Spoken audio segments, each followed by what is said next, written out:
the evil and treachery and conspiracy that has directed and misdirected the lives of humanity for thousands of years. And there's a spirit looking down upon us at the moment, and he's got a big smiling face and he's got a big hat on. And until very recently, we used to know him as Jim Tucker. Yeah. And Jim Tucker, decades ago, was on the case when no one had virtually heard of the Bilderberg Group, let alone what it connects to. And I remember in 1995, long time ago now, that I went to my first Bilderberg location. It was in Switzerland, a place called Bergenstock. And Jim did a round-robin email to not too many people in those days saying the Bilderberg meeting this year is in Bergenstock, Switzerland. Story of my life since my head blew off in 1990. A few weeks earlier, I'd arranged to go and meet and stay with some friends in Switzerland, about 2 hours away. So I went down on the first day. It was a big hotel, there's 3 of them, the Park, the Palace and the Grand. It's like something out of James Bond. And there were the guys with the name tags on and all that stuff, putting the fences up. There's virtually no one there. In terms of protest, no one. Jim must have been around somewhere, but I didn't see him. I then, during the actual event itself, when it started, went back. And this time you couldn't even get onto the mountain, never mind close to the hotels. Right in the far distance, you could not see where they were meeting. That's what happened in those days. Well, symbolism is very, very powerful because it visually gives you a fix on where we are. And Bilderberg and everything that it stands for is no longer at the top of the mountain where we cannot see it. We are in its frickin' grounds. And it ain't seen nothing yet. Yeah. I think the best thing that you can do to understand the world and to understand yourself is to realize it ain't you that's mad, it's the world we live in, and it's the people who run it.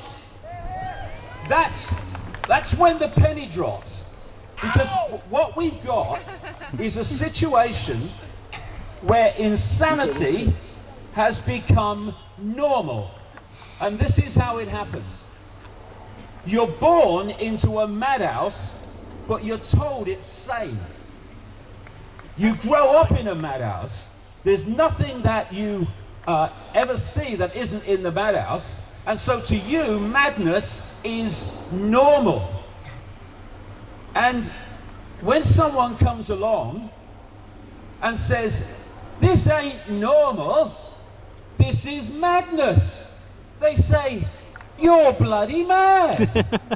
Yeah, I know you feel, and David. You know, the mainstream media, you know, bless their cotton socks, are going to have to come to terms very soon with a simple fact. That the person they abused and ridiculed for nearly a quarter of a century was the one who was sane, and the world they believe in is what is insane. Yeah. Once we realize that dynamic, the world starts to make sense. The world is upside down, and it's full of evil and slaughter and injustice for a simple reason. We, in our sleep up to this point, have allowed evil people to take control of our world. And it's stayed in control through secrecy and by keeping us in ignorance. But suddenly, the ignorance is dispersing. And what's left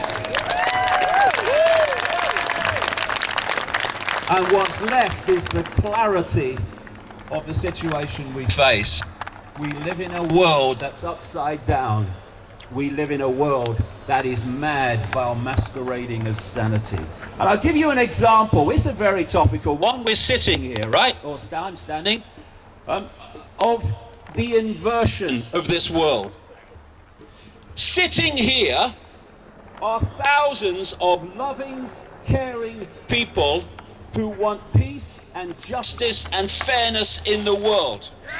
Yeah.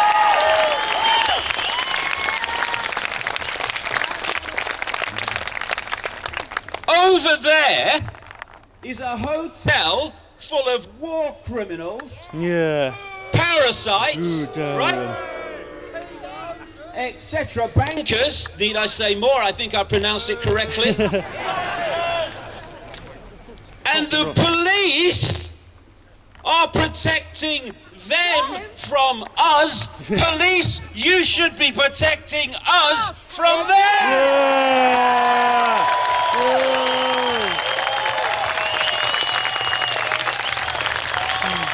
What are you doing?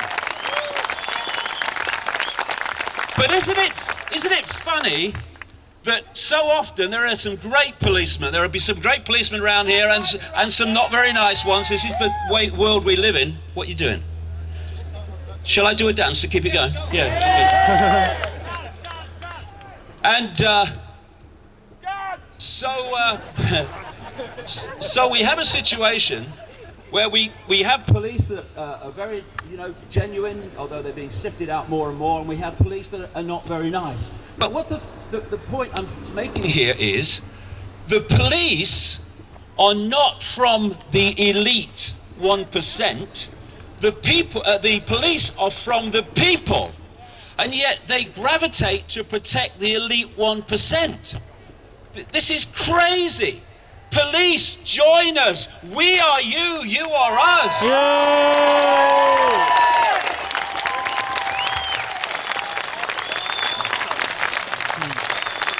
And I'll give you another fantastic inversion. Bombing cities of civilians to protect them from violence. And there's the mainstream, but oh no, it is the Arab Spring, they're fighting for their freedom. I'll tell you what the Arab Spring is in one single sentence. People with brown faces being played off against people with brown faces so that people with white faces can steal their land. Yeah. That's what it's about. Yeah.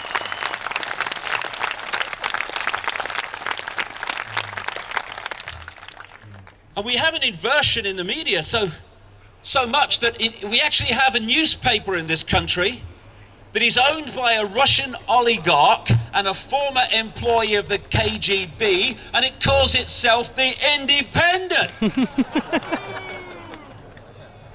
The world is crazy and upside down.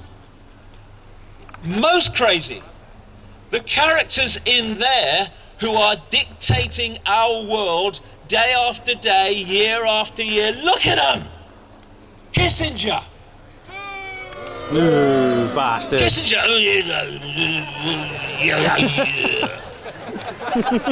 What did he say? I don't know, mate. I've got a clue. I've never understood the word the bloody man said. He's a robotoid. And there's Rockefeller and all these people have been on. And then there's Mandelson. Mandelson, for people watching who are not from this country, Peter Lord Mandelson was the puppeteer of Tony Blair, known as the Prince of Darkness, not without bloody reason. He'll be in there tonight at dinner, Mandelson, rushing to finish his soup before it clots.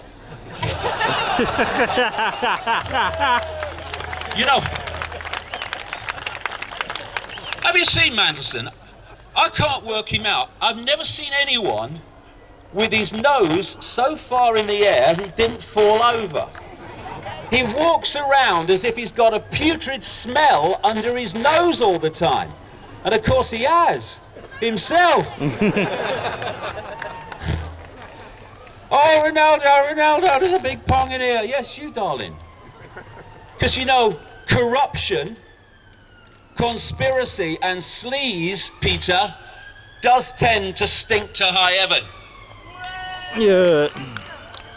And I've looked at the physics of Peter Mandelson, and I can only work out this. He has got to have some kind of counterweight connected to his dick to keep him from falling over. He has got to.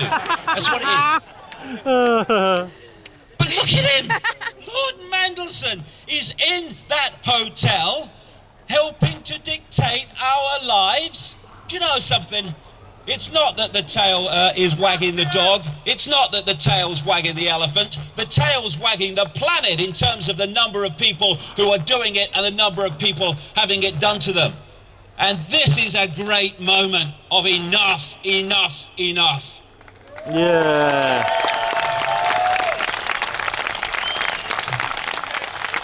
And I just want to put this thing into context, not least for the mainstream media, because what they do is they treat everything as a dot. If you treat everything as a dot, you don't see the picture. So let's put some dots together. First of all, the Bilderberg Group is not the conspiracy. It is a strand in the conspiracy. What we're looking at, dictating our lives and pushing us on into this Orwellian nightmare that they have planned, forget it, is that they have a spider and a web structure.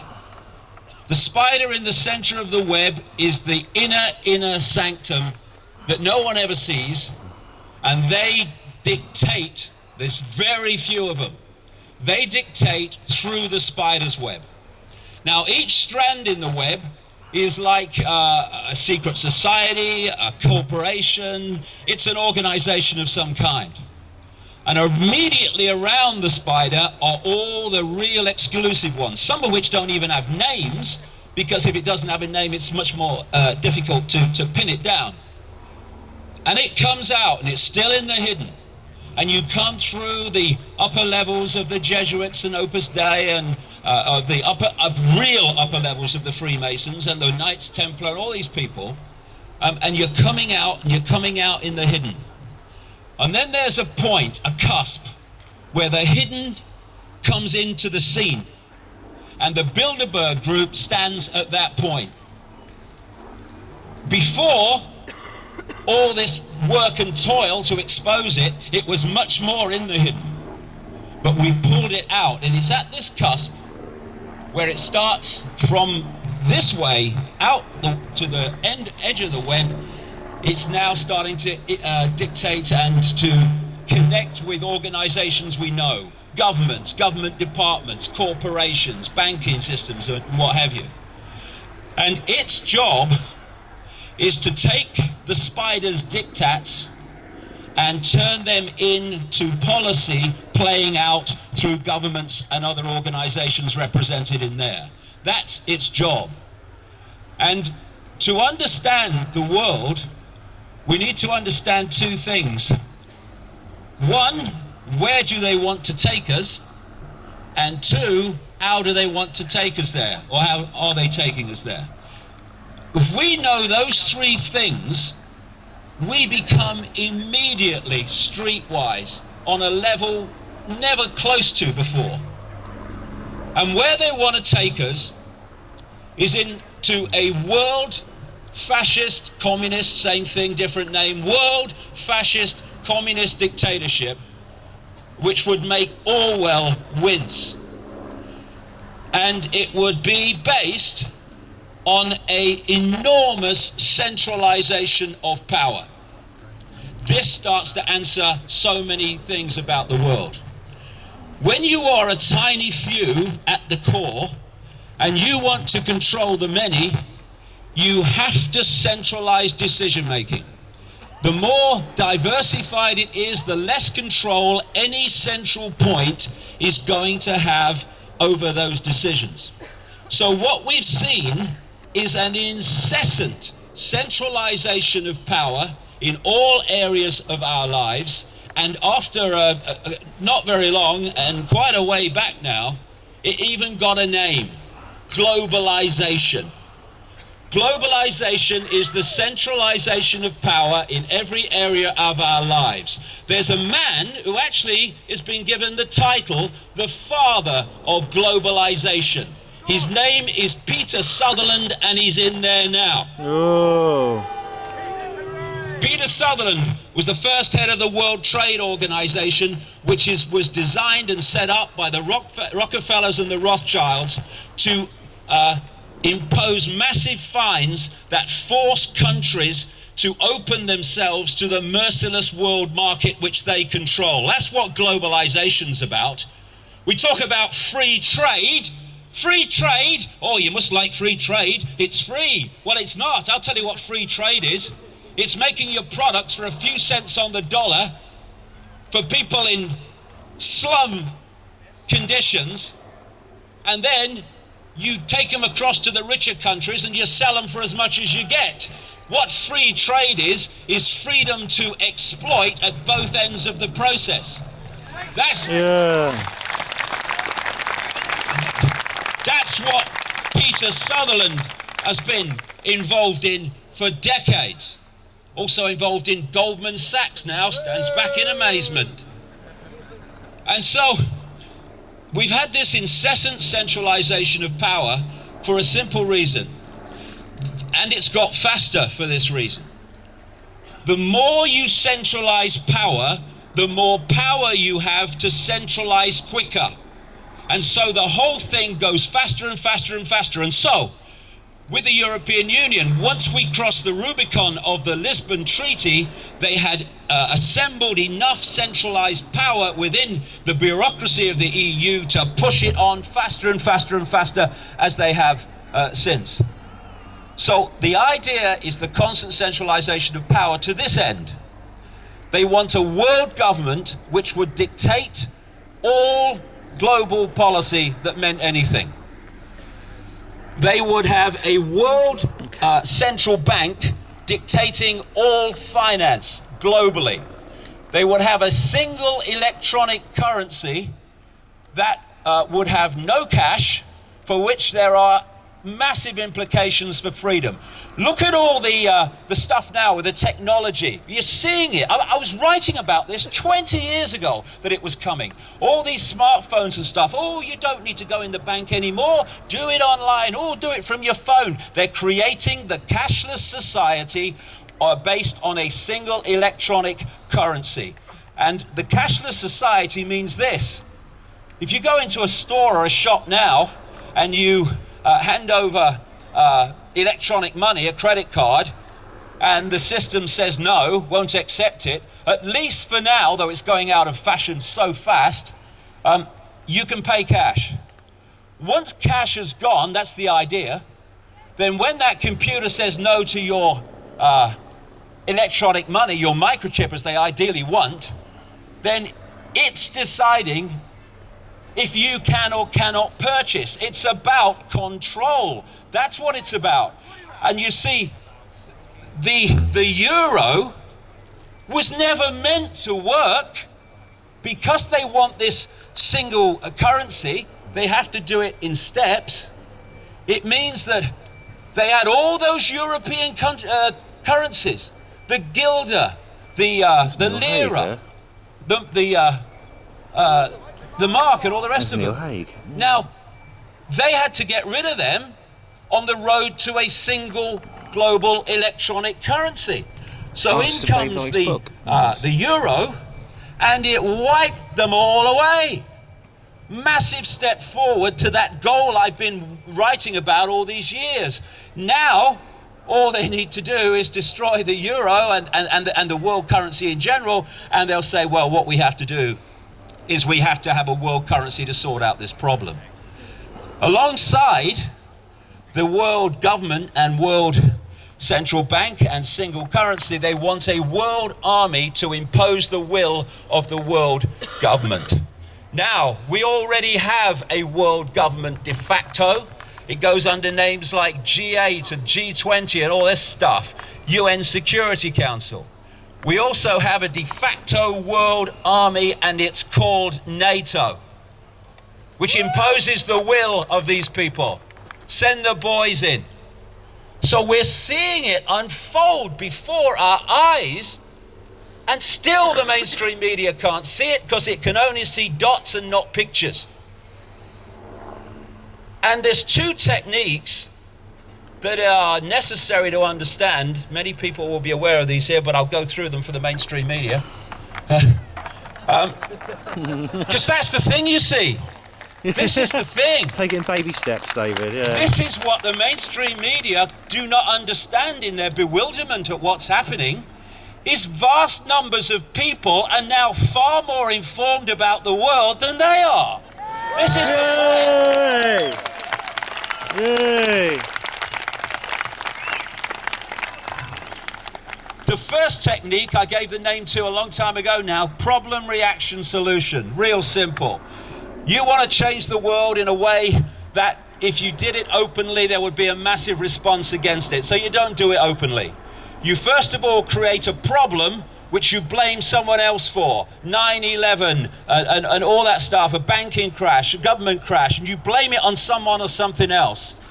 You then, here we go again, through a unquestioning mainstream media, you pass on your version of that problem to the public, and you're looking at stage 2 for a reaction of fear, of anxiety, of do something, something must Sorry be about the done. shakes, everyone. And then you, who've covertly created that problem, then offer the solution to the problems you've created. And those solutions are changes in society that advance the agenda towards this structure I'm talking about, that would never have happened without the manipulated problem. There's even a version, Tony Blair's good at these. Tony Blair, yeah. If there's ever a half-truth in a Blair speech, it's the typing error, okay? But it's an add-on to that technique, an offshoot, which I call no problem reaction solution. This is when you don't need a real problem to justify the solution, you just invent one. Weapons of mass destruction in Iraq. Dead simple. Don't need a problem. Invent it. And alongside problem, reaction, solution, its partner almost always hunts together. What I call the totalitarian tiptoe. And then, again, dead simple, and my goodness me, that brings us back to this organization here. You start at A, as they did, and you know you're going to Z. You know where the agenda's leading. But if you go there too quickly, the changes in society are such that people look up and go, what's going on? What's happening? And so you do it in steps, as big as you can get away with, but not so big that you alert too many people. And so what we've seen in the most classic example, which brings us to this organization, so the totalitarian tiptoe is the European Union. We have a European Union centralized bureaucratic dictatorship thanks to the Bilderberg Group and its manipulation over decades. The Bilderberg Group was created in part by a man called Joseph Rettinger. It just so happens that Joseph Rettinger was one of the major instigators of the European Union. And he worked in creating the initial common market with a man called Jean Monnet, who is still today called the father of Europe, the father of the European project.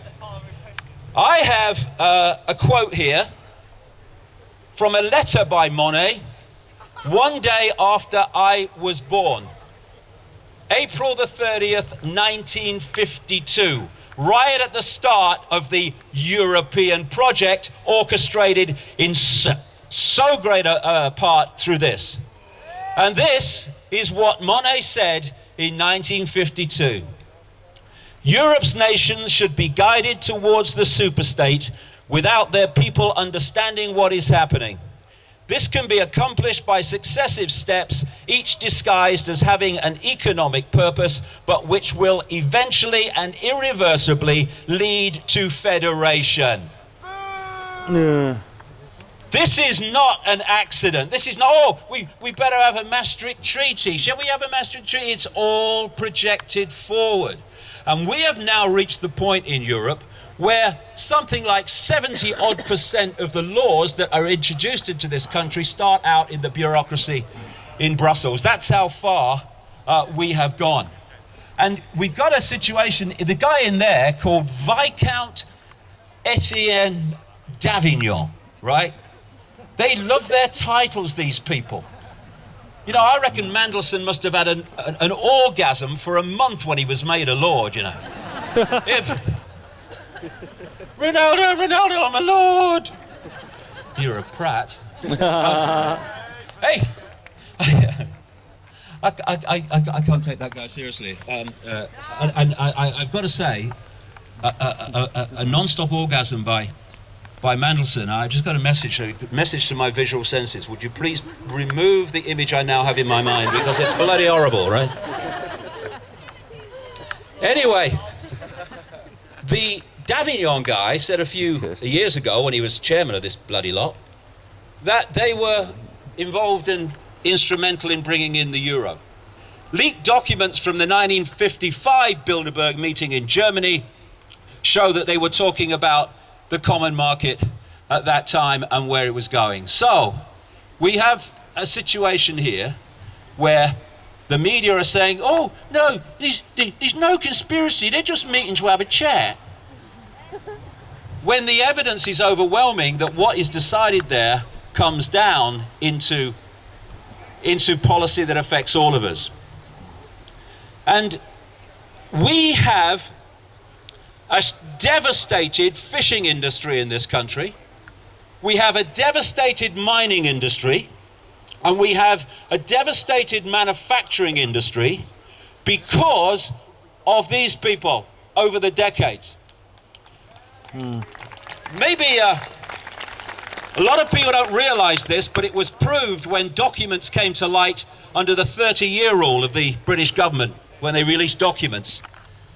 Edward Heath, when I was a kid in the 60s, was never off the telly pressing us to join the common market. Edward Heath, major Bilderberger, frontman gopher for the House of Rothschild, especially a guy called Lord Victor Rothschild, who helped to set this thing up. Heath, in his negotiations, while denying it at the time, agreed, when signing us into Europe at the start of the 1970s, that he would run down, Britain would run down, our fishing industry on an island nation, manufacturing and all the other stuff and mining, because right from the start, they had stitched Europe up and set out a structure all the way back at the start through these people, where they were dictating which countries within the European superstate would specialize in what. And what they decided Britain would specialize in is service industries, banking, and the City of London. And what has happened since is that all the things that Heath agreed to run down when he joined have been run down massively, with great, unbelievable devastation for families and people's lives. They don't give a shit. And at the same time, the things that Britain was supposed to specialize in, they're the ones that have been expanded and expanded and expanded, not least the City of London. This is not something that happens by chance. It doesn't happen by random. It doesn't happen in a projection a few weeks or months or even years forward. What is unfolding in front of our eyes is a conspiracy to enslave humanity in a global Orwellian state, in which the whole area of what they want has been set out for beyond decades, and it will continue to play out until we stop it. Predicting the future is easy. Predicting the future is easy when you uncover what the projected agenda is, because if nothing comes in to intervene and stop it, it will happen. That's what makes predicting the future easy. That's why all these things are happening now that were in my books years ago. It's not because you're a bloody prophet, but unless we stop it, it unfolds. Our role now, it's coming to our attention, is to stop it and put the spanner in the works. And we have